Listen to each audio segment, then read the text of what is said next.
doğrudan da maraqlıdır. Bir gün Nərgiz dostlarına dedi: "Anam çox vaxt işdə olur. Evə gələndə mənə biraz nağıl oxuyan kimi yorulur. Nənəm isə biraz oxuyan kimi deyir: Daha bəsdir, başqa işlərim var. Ya da ki, deyir: Başım ağrıyır. Qardaşıma yalvarmaqdan yorulmuşam. Nə olar bir səhifə də oxu." O da gah oxuyur, gah oxumur. Axır bir gün bütün bunlardan yoruldum, yalvarmaqdan bezdim.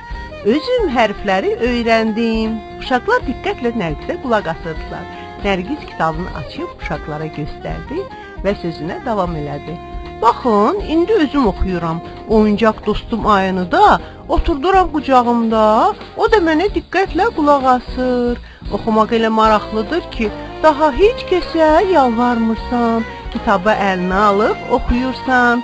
Siz də oxumağı öyrənsəniz, görəcəksiniz ki, bu doğrudan da maraqlıdır."